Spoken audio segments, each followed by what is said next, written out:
Hello friends. तो इस lecture में हम लोग देख रहे हैं खान जी के जीएस का हिस्ट्री क्लास। तो थर्ड लेक्चर देख रहे हैं जो कि है सिंधु घाटी सभ्यता। तो चलिए स्टार्ट करते हैं। तो सिंधु घाटी सभ्यता का स्टार्ट करते हैं। सिंधु घाटी सभ्यता विश्व की प्राचीनतम सभ्यताओं में से एक है। साधारणतः इसे सिंधु घाटी सभ्यता और हड़प्पा सभ्यता भी कहा जाता है। तो दोस्तों, सिंधु घाटी सभ्यता को कौन सा नाम से जाना जाता है? तो हड़प्पा सभ्यता के नाम से भी जाना जाता है। तो चलिए नेक्स्ट आगे बढ़ते हैं। नेक्स्ट बोला जा रहा है यह विश्व की सबसे बड़ी सभ्यता है। तो सिंधु घाटी सभ्यता विश्व की सबसे बड़ी सभ्यता है। तो चलिए नेक्स्ट हम लोग आगे बढ़ते हैं। सिंधु घाटी सभ्यता को आदि ऐतिहासिक सभ्यता या हड़प्पा सभ्यता की कांस्य युगीन सभ्यता के नाम से जाना जाता है। तो दोस्तों, डायरेक्ट क्वेश्चन आ जाएगा कि सिंधु घाटी सभ्यता इनमें से कौन है? पूरा ऐतिहासिक काल, आदि ऐतिहासिक काल, नव ऐतिहासिक काल। तो दोस्तों यहाँ पे होगा आदि ऐतिहासिक काल। और साथ ही साथ ये हड़प्पा सभ्यता की कांस्य युगीन सभ्यता के नाम से भी जाना जाता है। तो चलिए नेक्स्ट हम लोग आगे बढ़ते हैं। सारगेन अभिलेख में सिंधु सभ्यता को मेलुहा कहा जाता है। मेलुहा नाविकों का देश है। तो दोस्तों, सारगेन अभिलेख में सिंधु सभ्यता को क्या कहा जाता है? मेलुहा। सारगेन अभिलेख में सिंधु सभ्यता को क्या कहा गया है? तो मेलुहा कहा गया है। तो चलिए नेक्स्ट आगे बढ़ते हैं। नेक्स्ट बोल रहा है मेलुहा हाजा पक्षी के लिए प्रसिद्ध है। तो मेलुहा किसके लिए प्रसिद्ध है दोस्तों? हाजा पक्षी के लिए मेलुहा प्रसिद्ध है। तो चलिए नेक्स्ट आगे बढ़ते हैं। 1 मिनट। तो मेलुहा हाजा पक्षी के लिए प्रसिद्ध है। नेक्स्ट देखते हैं दोस्तों। इसका काल निर्धारण रेडियो कार्बन C14 के द्वारा जैसी नवीन विश्लेषण पद्धति के अनुसार सिंधु सभ्यता की सर्वमान्य तिथि 2350 ईसा पूर्व से 1750 ईसा पूर्व के बीच माना जाता है। तो नेक्स्ट चलते हैं दोस्तों आगे क्या बोल रहा है नोट में। तिथि निर्धारण कार्बन C14 से पद्धति की खोज जो कि अमेरिका के प्रसिद्ध रसायन शास्त्री BF लीवी द्वारा 1946 में की गई थी। तो दोस्तों, कार्बन 14 की खोज कौन किया था दोस्तों? BF लीवी ने किए थे। कब किए थे दोस्तों? 1946 में। तो चलिए नेक्स्ट हम लोग आगे बढ़ते हैं। नेक्स्ट क्या बोला जा रहा है दोस्तों? इस पद्धति में कार्बन 14 की मात्रा जितनी कम रहती है वह उतनी ही प्राचीन मानी जाती है। तो दोस्तों, जितना कम कार्बन की मात्रा रहेगा वो उतना ही पुराना होगा। तो चलिए नेक्स्ट हम लोग आगे बढ़ते हैं। तो नेक्स्ट बोला जा रहा है 1 मिनट। हाँ, तो दोस्तों नेक्स्ट यहाँ पर देख सकते हैं। तो नेक्स्ट बोला जा रहा है 2600 से 1900 ईसा पूर्व जो कि न्यू NCERT के अनुसार सिंधु सभ्यता की डेट बताई गई है। तो चलिए नेक्स्ट हम लोग आगे बढ़ते हैं। और 3250 से लेकर के 2700 ईसा पूर्व जो कि है सरगोन अभिलेख के अनुसार जो कि मध्य एशिया का है, इसकी तिथि बताई गई है। और 2300 ईसा पूर्व से 1700 ईसा पूर्व के बीच की जो डेट है वो ओल्ड NCERT के अनुसार बताई गई है। तो दोस्तों, इसमें भी अभी भी ये तय नहीं हो पाया है कि ओरिजिनल साल कौन सा था। तो चलिए नेक्स्ट हम लोग आगे बढ़ते हैं।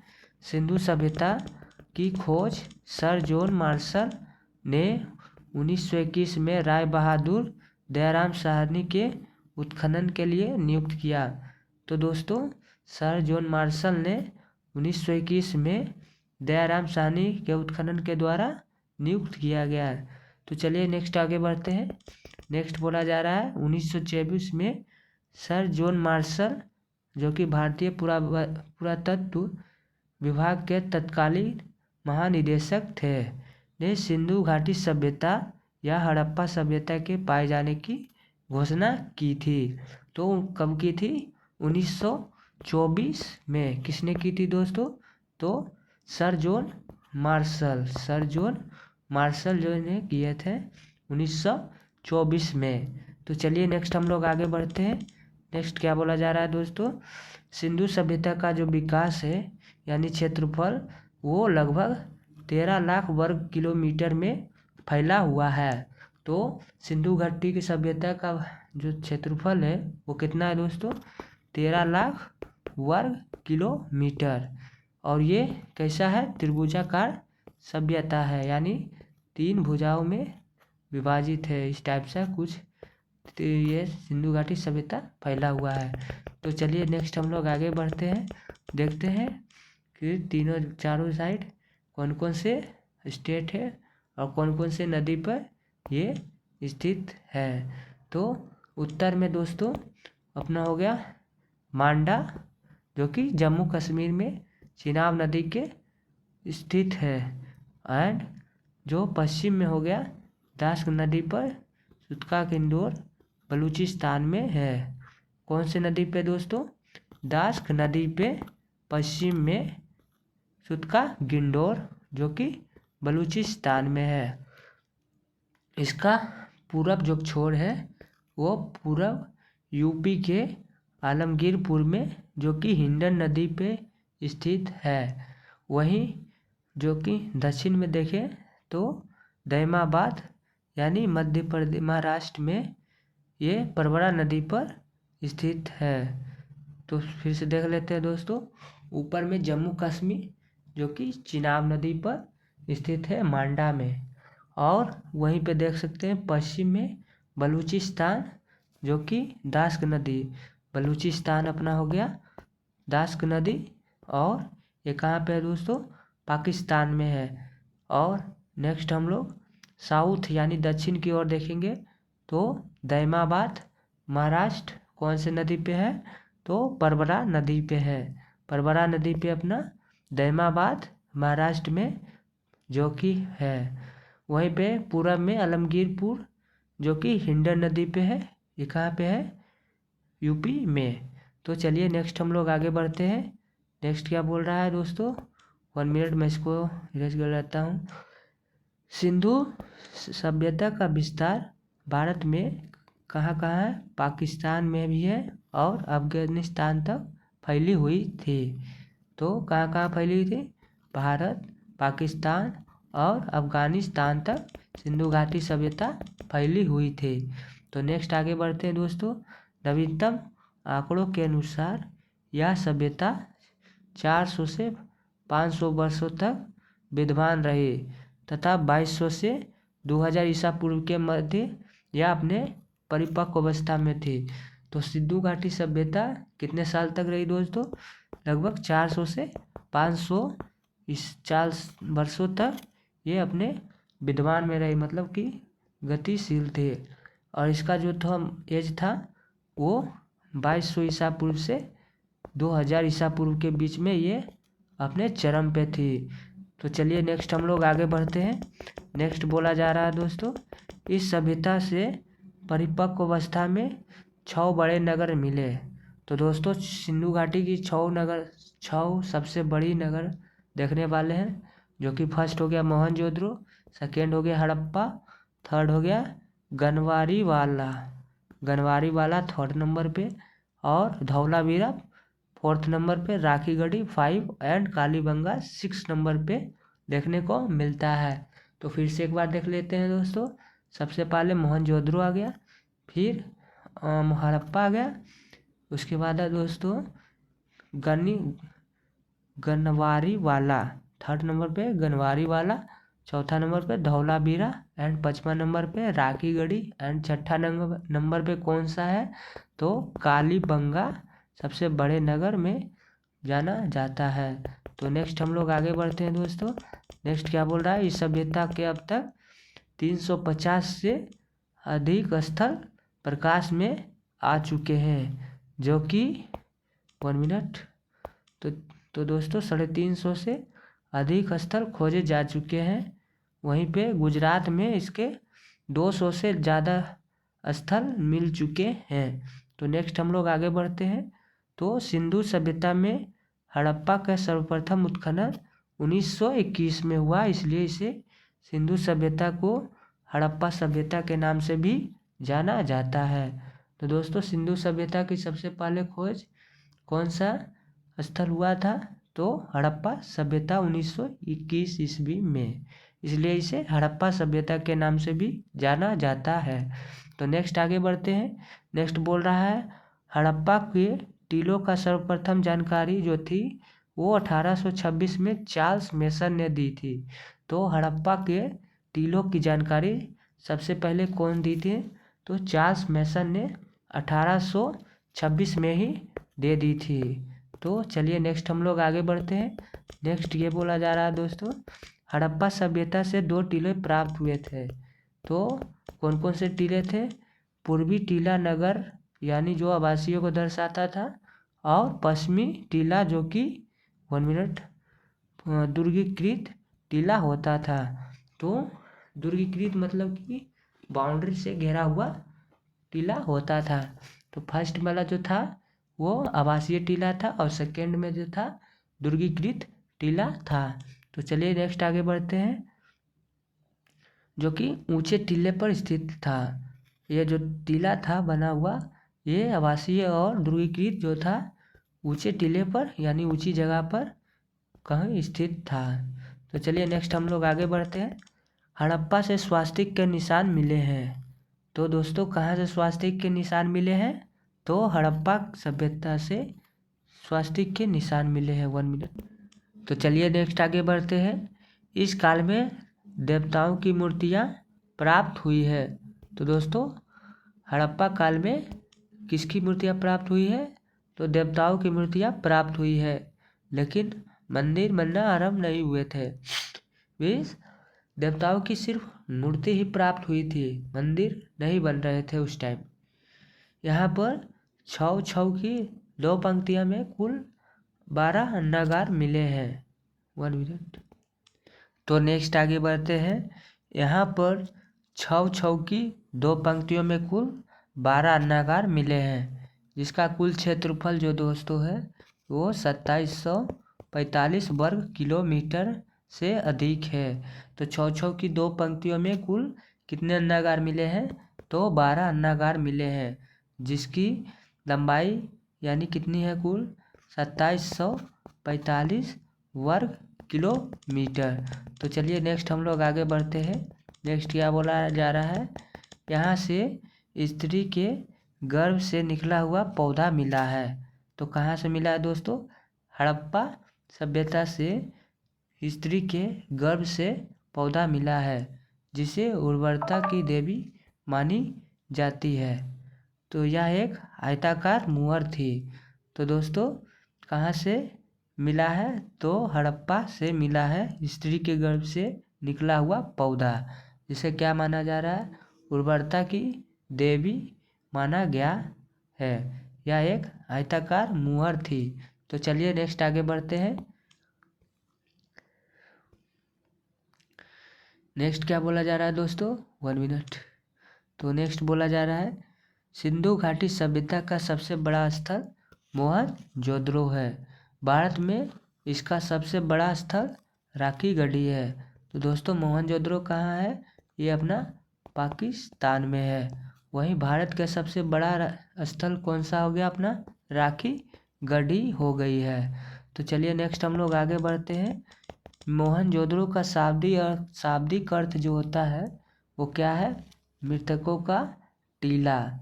इसके उत्खननकर्ता सर्वप्रथम 1922 में राखल दास बनर्जी है। तो दोस्तों मोहनजोदड़ो के जो उत्खननकर्ता कौन है? राखल दास बनर्जी। तो इसको याद रखिएगा।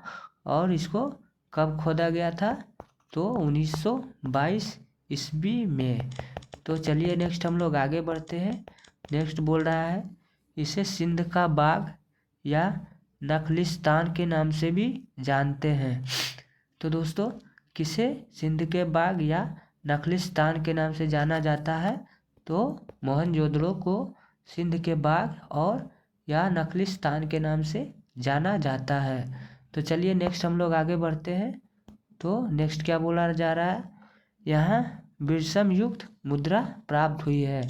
तो कहाँ पे प्राप्त हुई है दोस्तों विषम युक्त मुद्रा? तो मोहनजोदड़ो में विषम युक्त मुद्रा प्राप्त हुई है। तो इसको याद रखिएगा, ये डायरेक्ट क्वेश्चन आ जाएगा। विषम युक्त मुद्रा जो था वो कहाँ से प्राप्त हुई है? तो मोहनजोदड़ो से प्राप्त हुई है। तो चलिए नेक्स्ट आगे बढ़ते हैं। नेक्स्ट क्या बोला जा रहा है? स्नानागार में सर्वप्रथम गिरि पुष्पक जिप्सम का सर्वप्रथम प्रयोग किया गया है।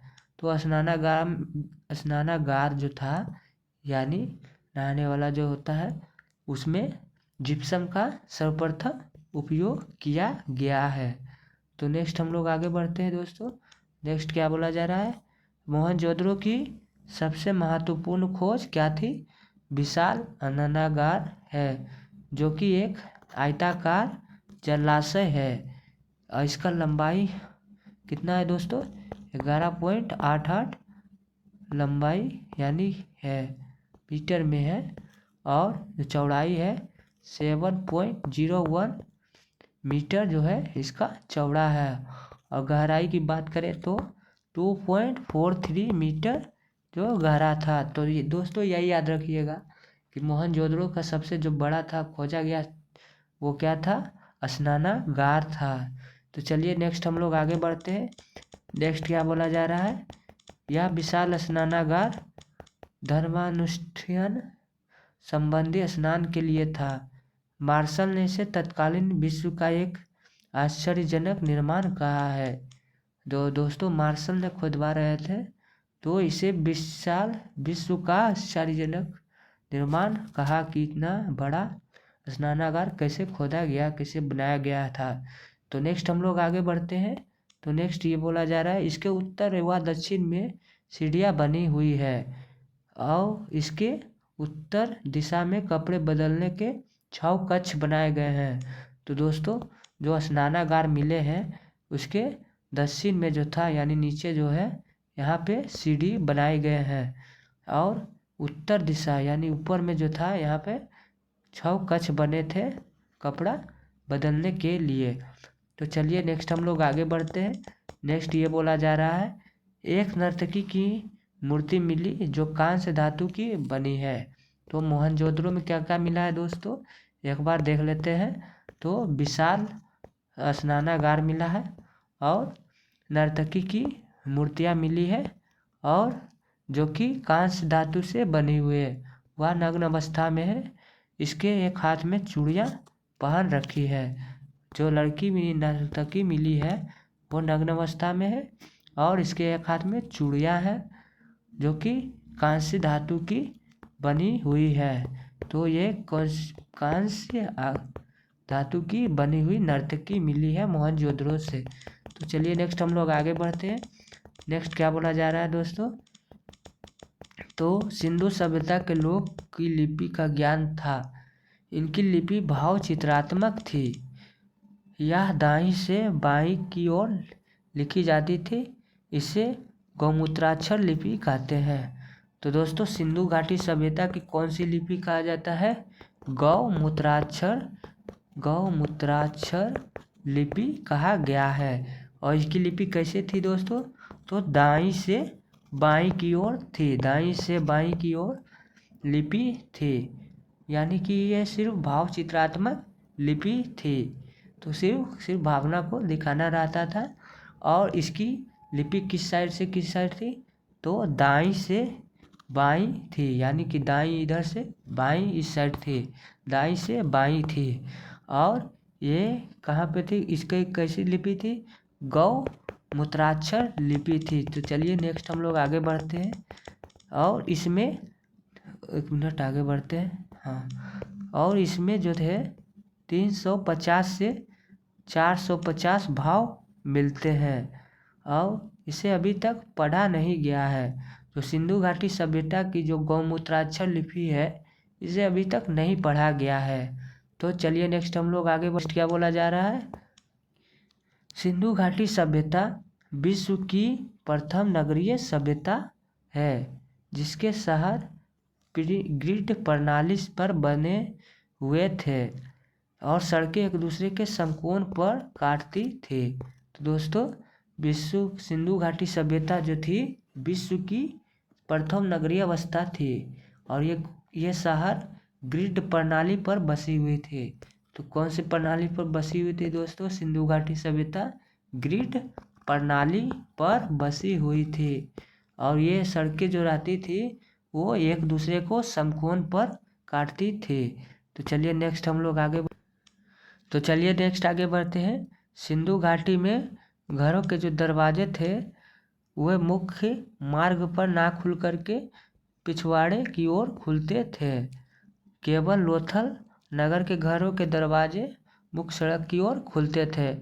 तो दोस्तों याद रखिएगा कि सारे जो दरवाजे थे वो मुख्य द्वार से ना होकर के पीछे की द्वार की ओर खुलते थे। एक ही ऐसा शहर था जो आगे की ओर खुलता था। उस शहर का नाम कौन सा था दोस्तों? लोथल। याद रखिएगा, ये डायरेक्ट क्वेश्चन आ जाएगा कि मुख्य मार्ग की ओर दरवाजा खुलता था उस शहर का नाम बताइए। तो लोथल था। तो चलिए नेक्स्ट हम लोग आगे बढ़ते हैं। नेक्स्ट क्या बोला जा रहा है?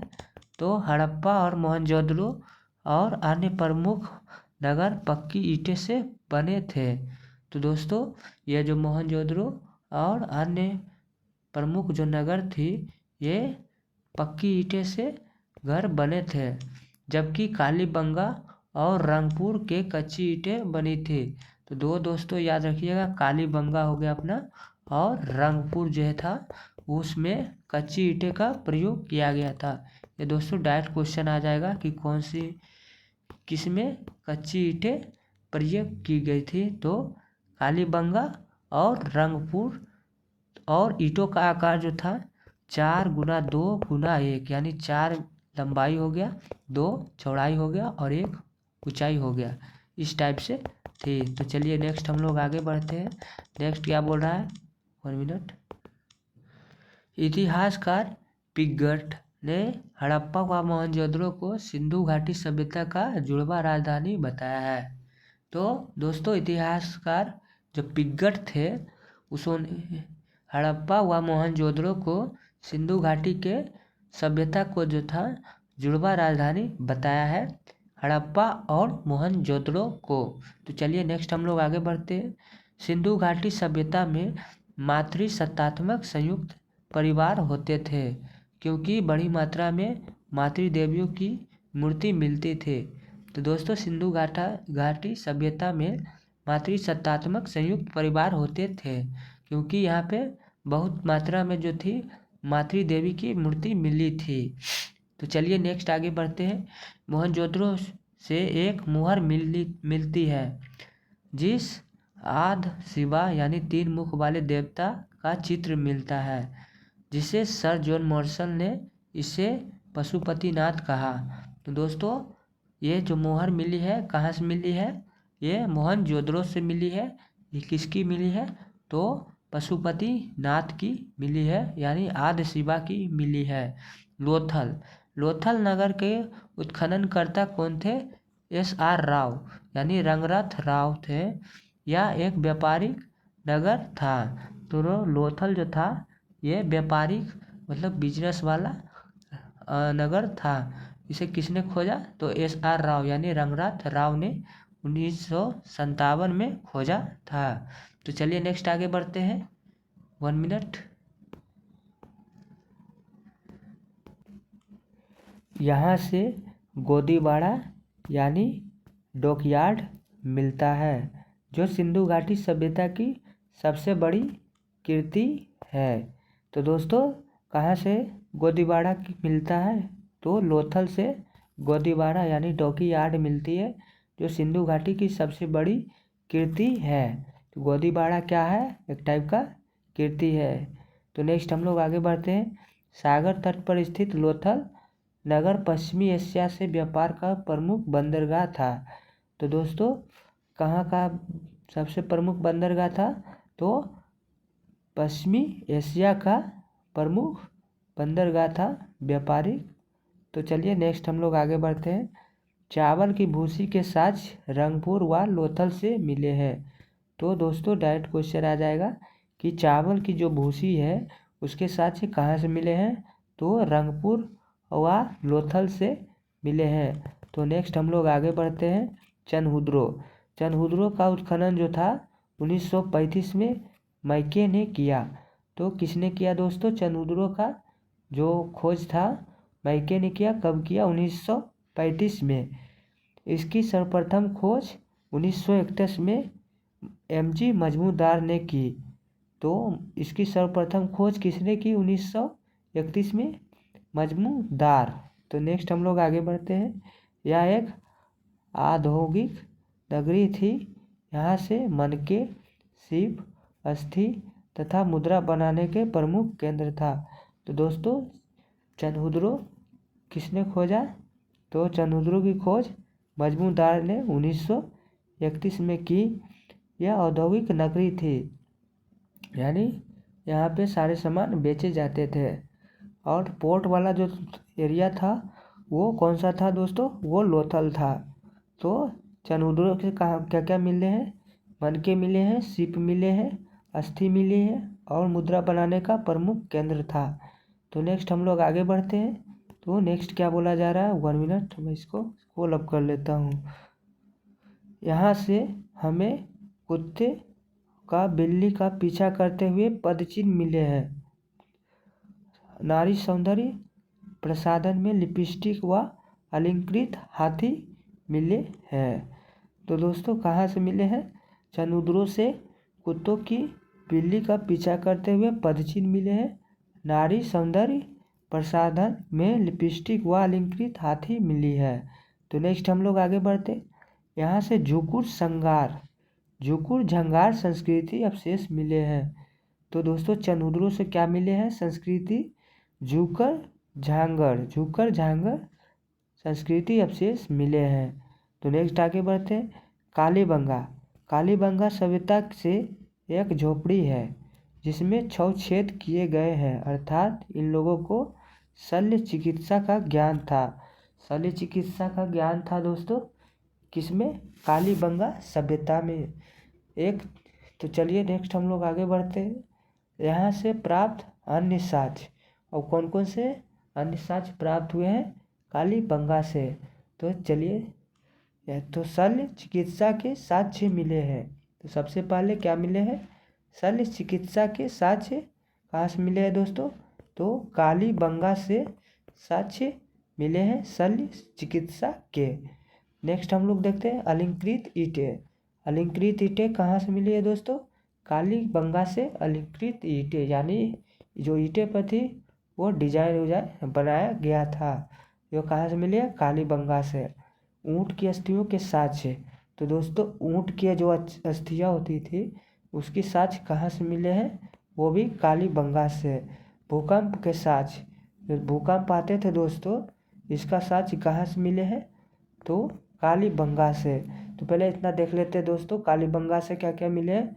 ऊँट के अस्थियों के साक्ष्य मिले हैं, भूकंप के साक्ष्य मिले हैं, और अलंकृत जो ईंटें रहती थी जो इस पर चित्र बनाया जाता है वो भी कालीबंगा से मिले हैं।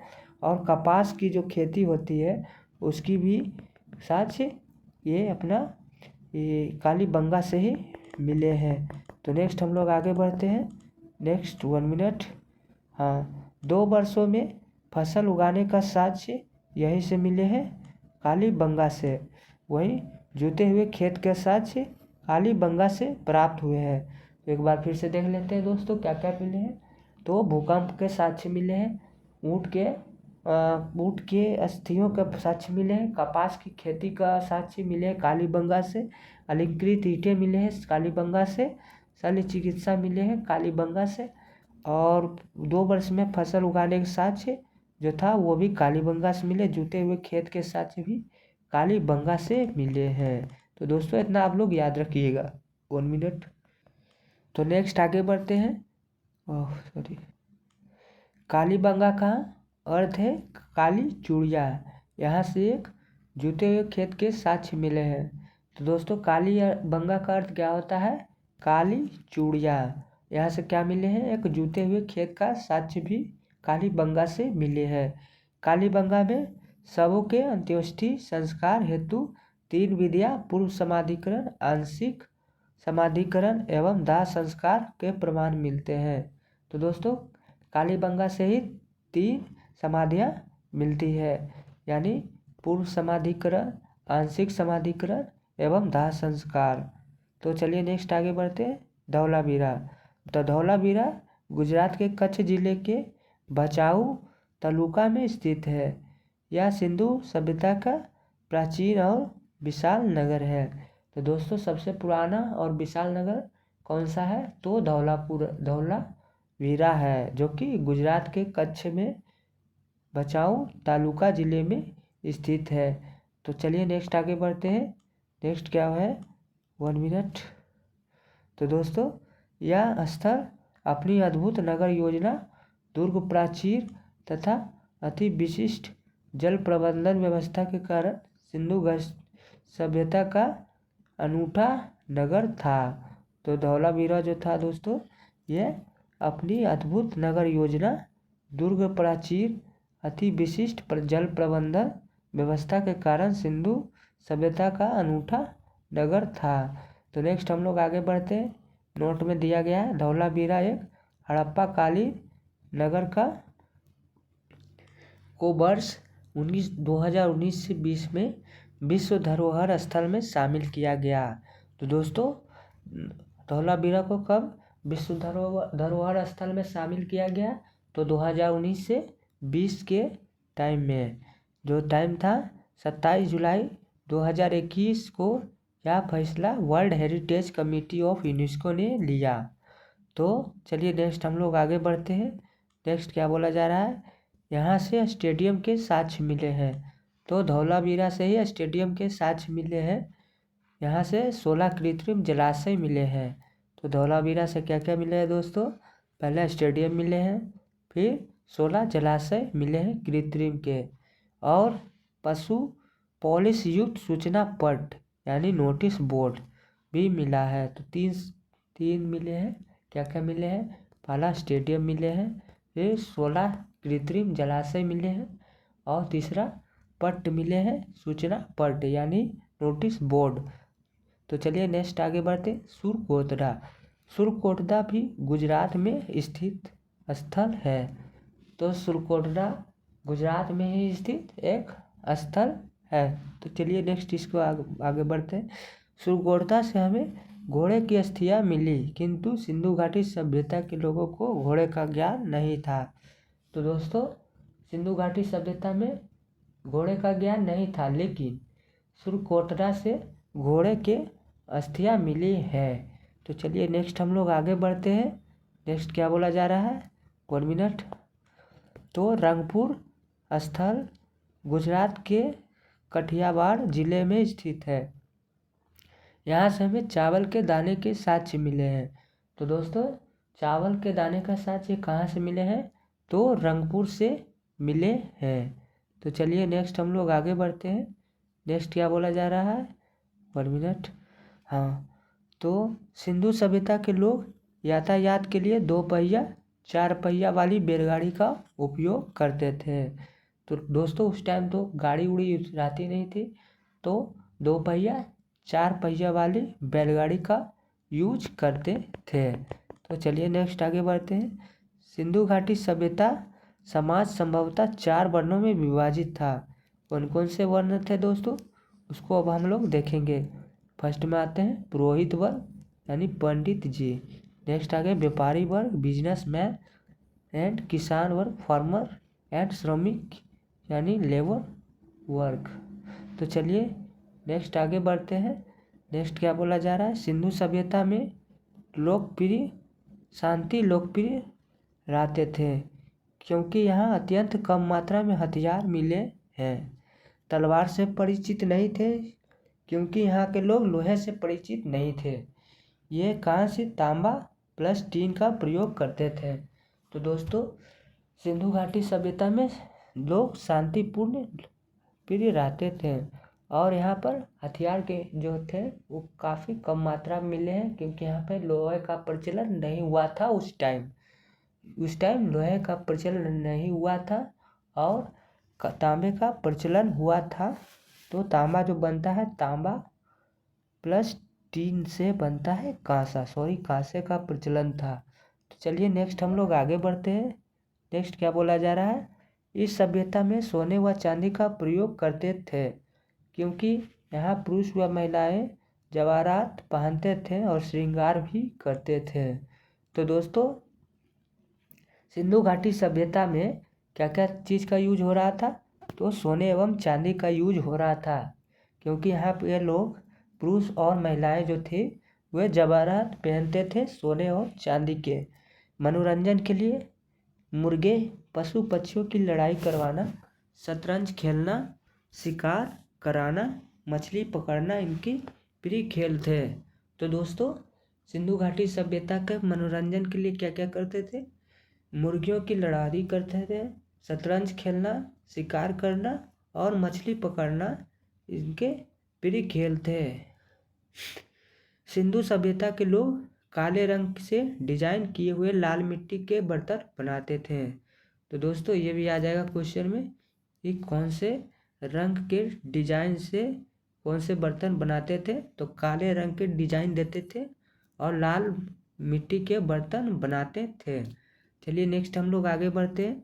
सिंधु सभ्यता के लोग वृक्ष पूजा, जल पूजा, लिंग पूजा, योनि पूजा व मातृ देवी की उपासना में विश्वास रखते थे। इन्हें ध्यान एवं योग का भी ज्ञान था। तो दोस्तों सिंधु घाटी सभ्यता में कौन कौन से भगवान की पूजा होती थी, वृक्ष की पूजा होती थी, जल की पूजा होती थी, लिंग की पूजा होती थी, योनि की पूजा होती थी और मातृ देवी की उपासना में विश्वास भी रखते थे और इन्हें ध्यान का योग का भी ज्ञान था। तो चलिए नेक्स्ट हम लोग आगे बढ़ते हैं। यहाँ से ज़्यादातर मुहरें शैलखड़ी की बनी है और आयताकार आकृति में बनी हुई है। तो दोस्तों सबसे ज़्यादा मुहरें किस टाइप से बनी है, शैलखड़ी की बनी है। नंबर 1 मुहरे पर एक श्रृंगी सबसे ज़्यादा वाली आकृति। एक श्रृंगी दोस्तों एक टाइप का जानवर होता है, वो सबसे ज़्यादा आकृति मिली है। नंबर 2 पशुओं में कुंवर वाला सांड जो ज़्यादा पूजनीय था। तो दोस्तों यहाँ पे भगवान की उतना पूजा नहीं होती थी, लेकिन पशुओं में कुंवर वाला जो सांड था वो सबसे ज़्यादा पूजनीय था। तो चलिए नेक्स्ट हम लोग आगे बढ़ते हैं। मिट्टी की मूर्तियाँ आग में पकाकर बनाई जाती थी, जो टेराकोटा पद्धति कहलाती थी। तो दोस्तों सिंधु घाटी सभ्यता में मिट्टी यूज होती थी, मिट्टी के जो ईंटें यूज होती थी वो पकाकर यूज करी जाती थी और ये जो पद्धतियाँ थी ये टेराकोटा पद्धति कहलाती थी। तो चलिए नेक्स्ट हम लोग आगे बढ़ते हैं। सिंधु घाटी सभ्यता कृषि आधारित अर्थव्यवस्था थी, क्योंकि यहाँ से गेहूँ, सरसों, चना, मटर, रागी फसलें थी। लोथल से चावल व रंगपुर से चावल की भूसी मिलती थी। तो दोस्तों सिंधु घाटी सभ्यता कृषि आधारित सभ्यता थी, क्योंकि यहाँ से गेहूँ मिलते थे, सरसों मिलते थे, चना मिलते थे, मटर, रागी की फसलें थी और वहीं लोथल से अपना चावल व रंगपुर से चावल की भूसी मिलती थी। तो नेक्स्ट आगे बढ़ते हैं। सिंधु सभ्यता में पशुपालन भी होता था, जैसा कि हम लोग पहले भी देख चुके हैं कि सिंधु घाटी सभ्यता में पशुपालन के साक्ष्य भी मिले हैं। तो चलिए नेक्स्ट हम लोग आगे बढ़ते हैं। सैंधववासी सूती व ऊनी वस्त्रों का प्रयोग करते थे, क्योंकि यहाँ कपास की खेती होती थी। तो चलिए नेक्स्ट हम लोग आगे बढ़ते हैं। मुद्रा व्यवस्था प्रचलन में नहीं थी, तो व्यापार वस्तु विनिमय किया जाता था। तो दोस्तों सिंधु घाटी सभ्यता के टाइम मुद्रा प्रचलन में नहीं था, इसलिए वो वस्तुओं को विनिमय करते थे, आदान प्रदान करते थे। विदेशी व्यापार अब हम लोग देखते हैं, तो वस्तुएं और प्रदेश कहाँ से व्यापार होता था। जो टीन था वो अफगानिस्तान और ईरान से आयात निर्यात होता था। नेक्स्ट हम लोग आगे बढ़ते हैं। तांबा जो था वो खेतड़ी, बलूचिस्तान, ओमान से होता था। नेक्स्ट गोमेद जो था सौराष्ट्र से, एंड चांदी अफगानिस्तान और ईरान। तो दोस्तों अफगानिस्तान से चांदी प्लस टीन जो भी था, और ईरान से भी चांदी और टीना आयात निर्यात होते थे। नेक्स्ट हम लोग आगे बढ़ते हैं। सोना जो था कर्नाटक, अफगानिस्तान और ईरान। तो दोस्तों सोना भी चांदी प्लस टीन जो था ये अपना अफगानिस्तान और ईरान से होता ही था, प्लस जो सोना था वो कर्नाटक से भी होता था। शीशा जो हो गया अपना ईरान और राजस्थान। अब नेक्स्ट हम लोग आगे बढ़ते हैं दोस्तों। नेक्स्ट क्या बोला जा रहा है, सिंधु घाटी सभ्यता के पतन का कारण। किस कारण जो था सिंधु घाटी सभ्यता का पतन हुआ, तो चलिए देखते हैं। तो पहला इतिहासकार और कारण। इतिहासकार क्या कहते हैं और कारण क्या था। नंबर 1 तो गार्डन चाइल्ड व मॉर्टिमर व्हीलर। गार्डन चाइल्ड व मॉर्टिमर व्हीलर का कहना है कि आर्यों का आक्रमण के कारण सिंधु घाटी सभ्यता का पतन हुआ। वहीं नंबर 2 पर SR Rao, sir John Marshall व मैके। सर जॉन मार्शल व मैके का कहना है कि बाढ़ आने के कारण सिंधु घाटी सभ्यता का पतन हुआ। नेक्स्ट हम लोग आगे बढ़ते हैं। सर जॉन मार्शल जो सबसे पहले ये अपना खोजे थे दयाराम साहनी के साथ। तो सर जॉन मार्शल का कहना था प्रशासनिक शिथिलता के कारण, जो आपस में वाद विवाद के कारण ये हुआ। तो नेक्स्ट हम लोग आगे बढ़ते हैं। अमलानंद घोष के कहना है जलवायु परिवर्तन के कारण सिंधु घाटी सभ्यता का पतन हुआ। तो नेक्स्ट हम लोग आगे बढ़ते हैं। UR कैनेडी प्राकृतिक आपदा के कारण सिंधु घाटी सभ्यता का पतन हुआ। UN कैनेडी के कहना था। तो नेक्स्ट हम लोग 6 नंबर को देखते हैं। माधव स्वरूप वत्स का कहना था नदियों के रुख बदलने से सिंधु घाटी सभ्यता का पतन हुआ। तो चलिए एक बार फिर से नेक्स्ट हम लोग रिवाइज कर लेते हैं जल्दी से। गार्डन चाइल्ड व मार्टिन व्हीलर का कहना था आर्यों के आक्रमण के कारण सिंधु घाटी सभ्यता का पतन हुआ। Number 2 SR Rao, sir John Marshall व मैके, तीनों आदमी का कहना था कि बाढ़ के कारण यह सभ्यता का अंत हुआ। तो नेक्स्ट 3rd नंबर पे कहते हैं सर जॉन मार्शल का कहना था प्रशासनिक शिथिलता के कारण यह जो था सिंधु घाटी सभ्यता इसका अंत हुआ।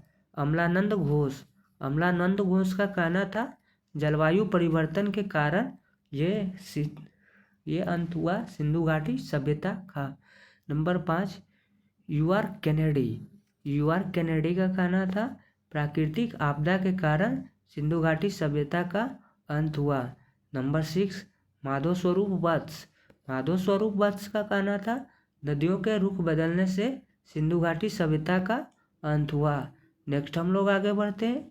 सिंधु घाटी सभ्यता की सामान्यता प्रारंभिक जानकारियाँ तो कहाँ से मिलती है, तो नंबर चलिए आगे बढ़ते हैं।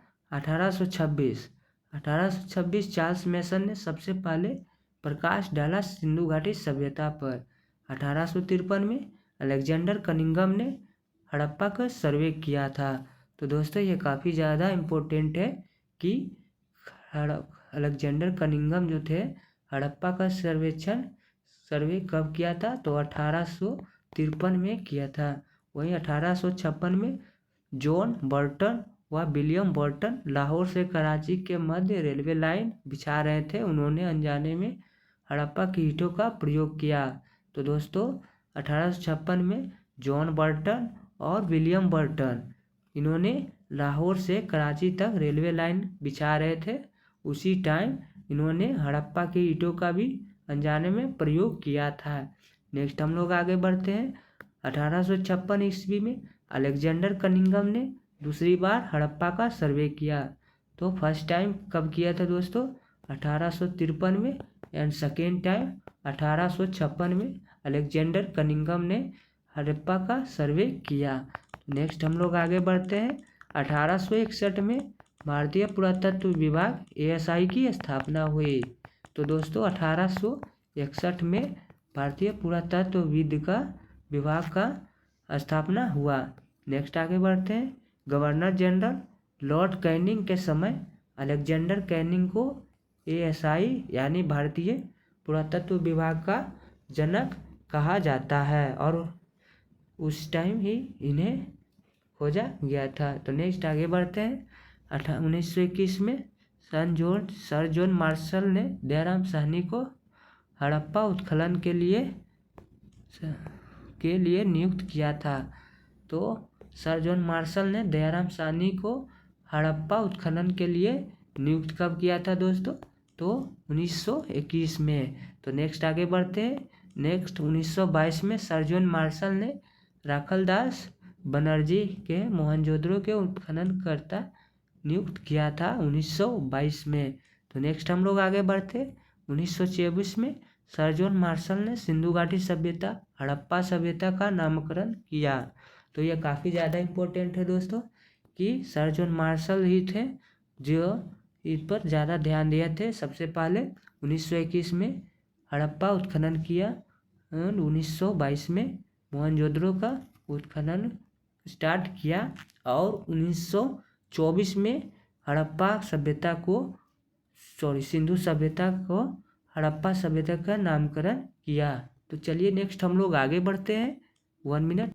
तो नेक्स्ट हम लोग देखेंगे कि प्रमुख स्थल, स्थिति, उत्खननकर्ता व खोजकर्ता और नदी। तो सबसे पहले हड़प्पा तो सबसे पहले देखेंगे हड़प्पा हड़प्पा कहाँ की स्थिति थी? तो पाक के पंजाब प्रांत के सहीवाला जिले। इसको दोस्तों याद रखिएगा। हड़प्पा पाक के पंजाब प्रांत के सहीवाला जिले। उत्खननकर्ता कौन थे हड़प्पा का? तो दयाराम साहनी 1921 में और माधव स्वरूप वर्ष 1926, व्हीलर 1946। कहाँ पे थी दोस्तों हड़प्पा? यह रावी नदी के तट पर थी। नेक्स्ट हम लोग दूसरे नंबर को देखेंगे। नेक्स्ट देखेंगे मोहनजोदड़ो। तो मोहनजोदड़ो था दोस्तों पाक के सिंध प्रांत के लड़काना जिले में स्थित है। राखलदास बनर्जी 1922, मैके 1927 और व्हीलर 1930 में। और मोहनजोदड़ो दोस्तों किस नदी के किनारे स्थित है? तो सिंधु नदी के किनारे स्थित है। वहीं लोथल थर्ड नंबर पे लोथल स्थिति गुजरात के अहमदाबाद जिले में स्थित है। और उत्खननकर्ता कौन थे दोस्तों? RSR राव। कब खोजे थे? 1953 से 54 में। ये कौन से नदी के स्थित पे है? तो भोगवा नदी पे स्थित है। तो फिर से एक बार देख लेते हैं।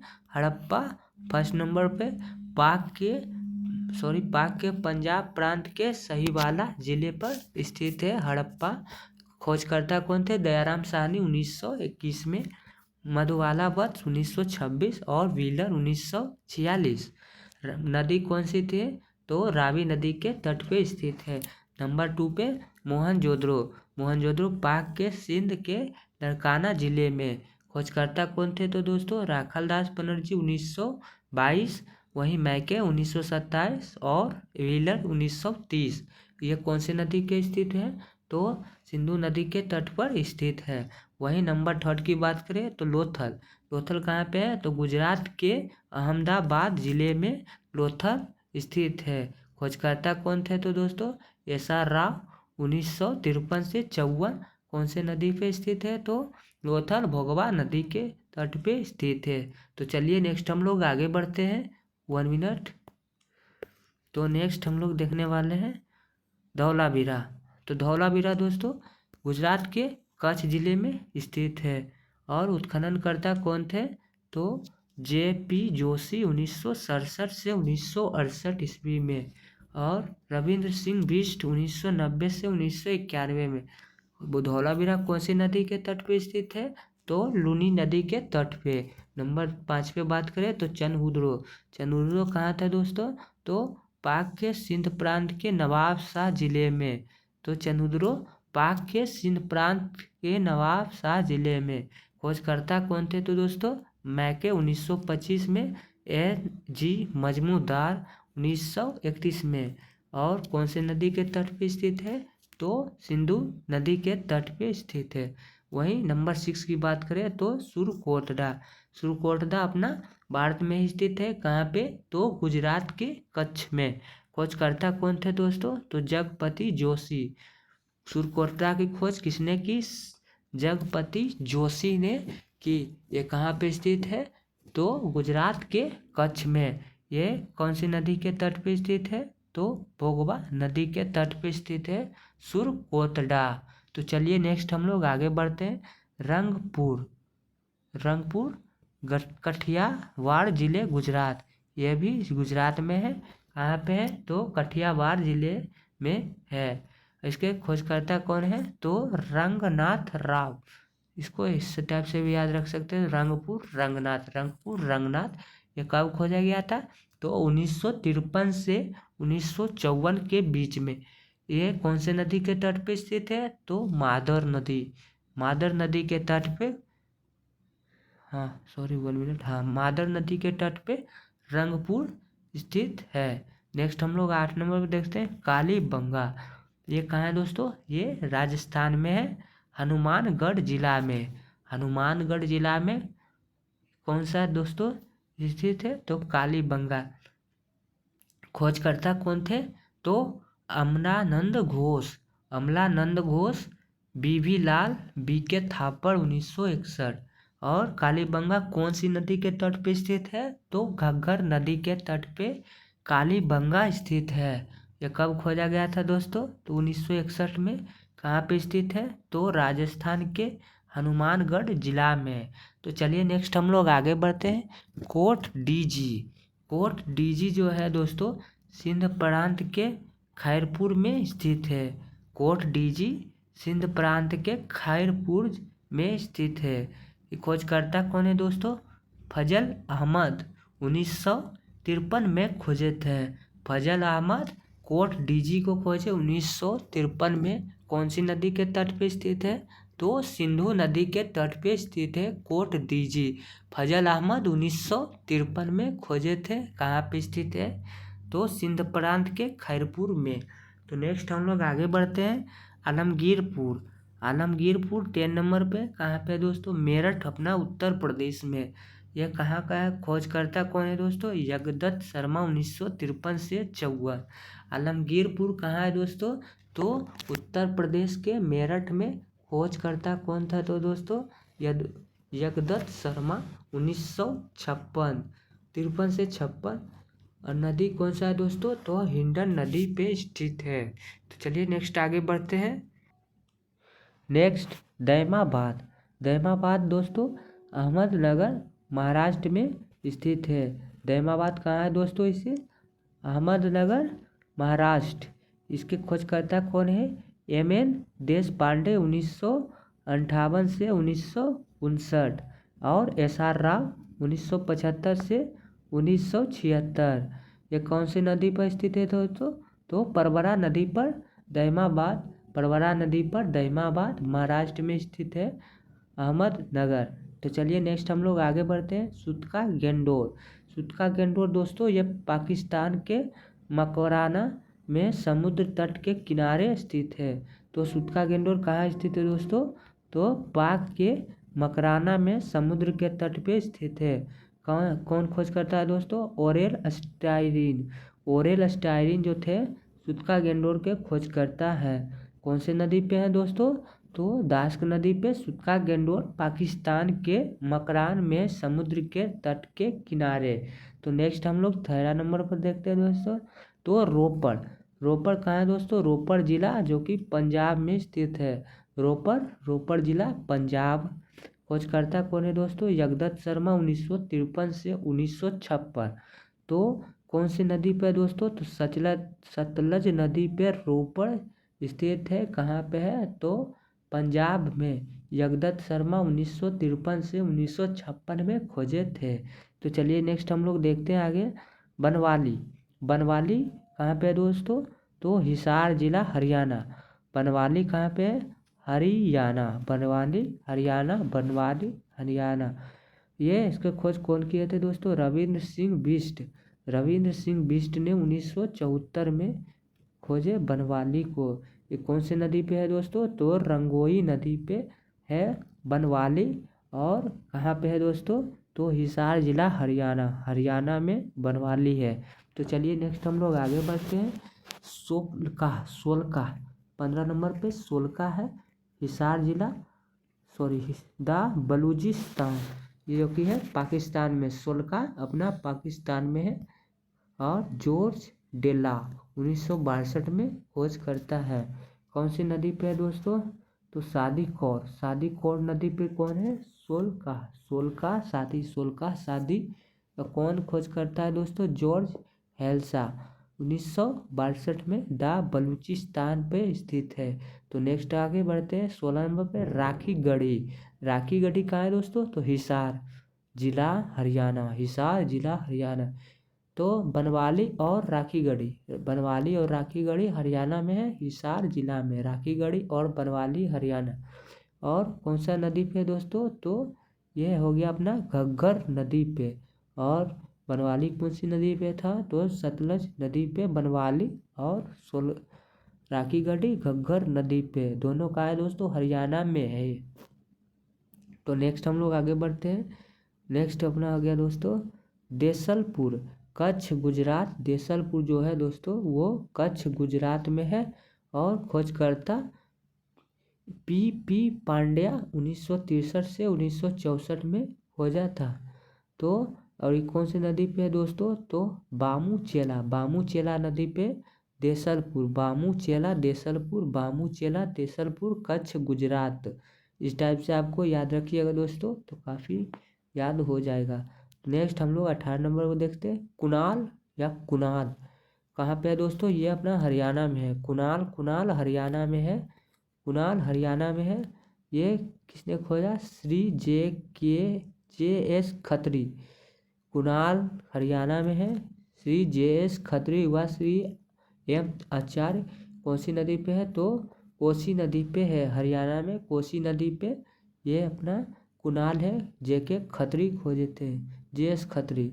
नेक्स्ट रोजदी अपना हो गया दोस्तों सौराष्ट्र, जो कि गुजरात में है। रोजदी सौराष्ट्र गुजरात। और 1962 से 1995 तक 7 बार उत्खनन किया गया है रोजदी को। और कहाँ पे दोस्तों? सौराष्ट्र गुजरात में 7 बार उत्खनन किया गया है। कौन सी नदी पे है? तो भादर नदी पे अपना रोजदी है। रोजदी भादर। तो नेक्स्ट हम लोग आगे बढ़ते हैं मीताथल जो दोस्तों है भिवानी हरियाणा। भिवानी हरियाणा, सूरज भाजन और 1968 में खोजा गया था। और कौन सी नदी पे है दोस्तों? यमुना नदी के मध्य चौटांग पे स्थित है मीताथल कहाँ स्थित है दोस्तों? तो चौटांग या यमुना नदी के मध्य और भिवानी हरियाणा में। खोजकर्ता सूरभाजान 1968 में। तो नेक्स्ट आगे बढ़ते हैं 1 मिनट। हाँ तो नेक्स्ट दोस्तों अब हम लोग देखने वाले हैं 1 मिनट प्राप्त वस्तुएं और खोज। तो प्राप्त वस्तुएं और खोज में हम लोग देखेंगे सबसे पहले हड़प्पा। तो हड़प्पा से क्या क्या खोजा गया था दोस्तों? तो R37 कब्रिस्तान और विदेशी कब्र। R37 कब्रिस्तान अपना हड़प्पा से R37 कब्रिस्तान हड़प्पा। विदेशी का कब्र भी हड़प्पा से मिला है। और इक्का गाड़ी श्रृंगार पेटिका ये भी अपना हड़प्पा से ही मिला है। तो दोस्तों हड़प्पा से क्या क्या मिला है? R37 कब्रिस्तान मिला है, इक्का गाड़ी और श्रृंगार पेटिका भी ये अपना हड़प्पा से मिला है। विदेशी का कब्र भी मिला है। नेक्स्ट हम लोग चलते हैं मोहनजोदड़ो। तो मोहनजोदड़ो से दोस्तों जल पूर्ति के लिए कुआं मिला है। सूती कपड़ों के साँचे, कपास का साँचे अपना मोहनजोदड़ो से मिला है। तो मोहनजोदड़ो से 2 चीज़ मिली है दोस्तों, अपना जल पूर्ति के लिए कुआं जो था अपना ये मोहनजोदड़ो से मिला। सूती वस्त्रों के कपास भी मोहनजोदड़ो से मिला है। तो नेक्स्ट हम लोग आगे बढ़ते हैं लोथल। तो लोथल से हाथी के दांत के बड़े पैमाने, घोड़े के मिंड मूर्तियाँ और फारस की मुहर शतरंज के साक्ष्य लोथल से मिले हैं। तो दोस्तों लोथल से क्या क्या मिले हैं, ये अपना शतरंज के साक्ष्य मिले हैं। वहीं फारस की मुहर भी मिली है। फारस की मुहर शतरंज की साक्ष्य, हाथी के दांत के पैमाने, हाथी के दांत के पैमाने, घोड़े के मृद मूर्तियाँ यानी मरी हुई मूर्तियाँ मिली है। नेक्स्ट हम लोग आगे बढ़ते हैं धौलावीरा। तो दोस्तों 1 मिनट।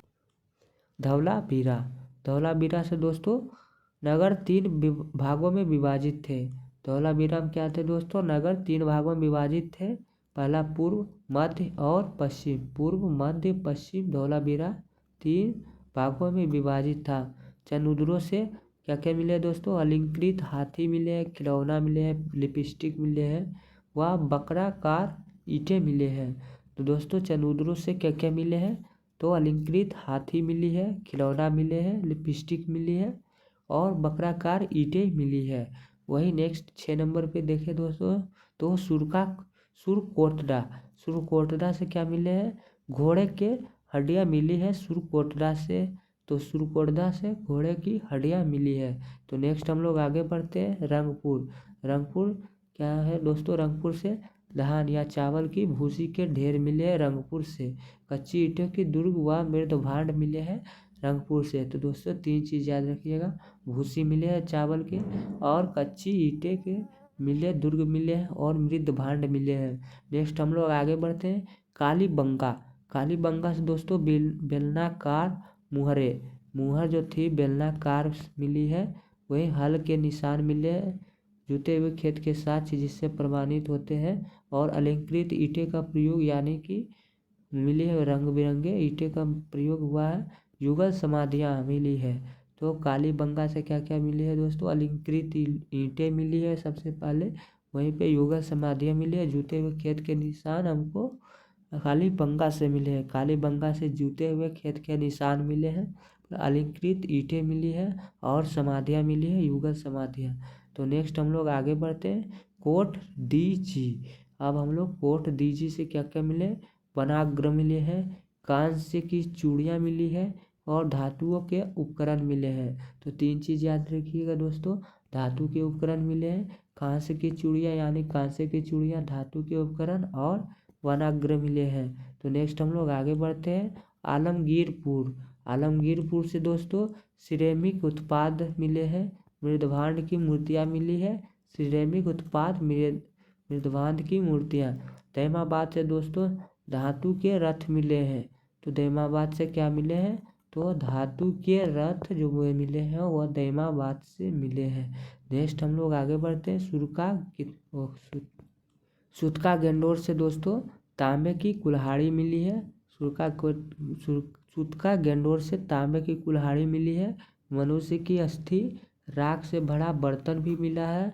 वहीं रोपड़ 13 नंबर पे दोस्तों कृषि मिले हैं, गेहूँ मिले हैं, चावल के साक्ष्य यानी सारे कृषि के साधन यहीं से मिले हैं। तो नेक्स्ट बनवाली।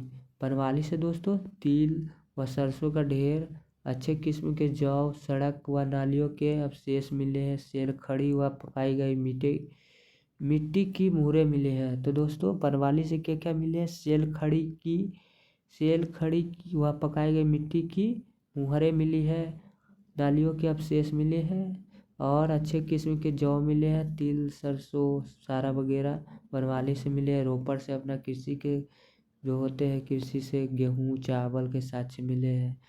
सुतका, नेक्स्ट हम लोग देखेंगे सुतका परिपक्व वस्ती व क्या है दोस्तों, परिपक्व वस्तु व विलासिता के सामान का व्यापार मिला है। नेक्स्ट हम लोग आगे बढ़ते हैं राखी गढ़ी। राखी गढ़ी से चबूतरे पर बनी अग्नि देवी का मिट्टी के मनके मिले हैं। तो मिट्टी के मनके अपना राखी गढ़ी से मिले हैं, चबूतरे पर बनी अग्नि देवी का मिली है। वहीं देसलपुर, तो देसलपुर से दोस्तों विशाल के दीवारों वाला भवन जिसमें धज्जे वाले कमरे मिले हैं। देसलपुर से क्या मिले दोस्तों, तो विशाल जो दीवार था उस पे वाला भवन मिला है जिसमें धज्जे वाले कमरे मिले हैं। नेक्स्ट कुणाल दोस्तों चांदी की 2 मुकुट मिली है, कुणाल से 2 मुकुट अपना चांदी के मिले हैं कुणाल से। नेक्स्ट रोजदी मुकुट मिली है, यहाँ से भी गेहूं के साथ मिले हैं रोजदी से अपना दोस्तों गेहूं के साथ मिले प्लस मुकुट मिले हैं। वहीं कुणाल से चांदी के 2 मुकुट मिले हैं। वहीं दोस्तों देसलपुर से विशाल दीवारों वाला भवन मिला है, जिसमें धज्जे वाले कमरे मिले हैं। देसलपुर से राखीगढ़ी से क्या मिले हैं, चबूतरे पर बनी अग्नि देविका और मिट्टी के मनके मिले हैं। सोतका से क्या मिले दोस्तों, परिपक्व बस्ती या विलासिता के सामान का व्यापार मिला है। वहीं पे बनवाली से तिल व सरसों के ढेर किस्म के मिले हैं। सड़क जो था और नाली के अवशेष मिले। सेल खड़ी व पकाई गई मिट्टी के मुहरे मिली है। तो नेक्स्ट हम लोग आगे बढ़ते हैं। तो नेक्स्ट दोस्तों मित्ताथल से दोस्तों चांदी के आभूषण व बर्तन मिले हैं और लंबी सुराहियाँ मिली है। मित्ताथल से दोस्तों क्या क्या मिले हैं, चांदी के आभूषण मिले हैं, आभूषण वाले बर्तन और लंबी सुराहियाँ मिली है। लंबी जो सुराहियाँ होती है वो मित्ताथल से मिली है। और बनवाली से जो था दोस्तों जौ मिट्टी के हल के प्राकृतिक के आकृतिक साक्ष्य मिले हैं बनवाली से। तो बनवाली से क्या क्या मिले हैं दोस्तों, जल्दी से बता दीजिएगा एक बार। जौ मिले हैं, मिट्टी के हल की आकृतियों की साक्ष्य मिले हैं। तो चलिए धन्यवाद, आज के लिए इतना ही। Thank you.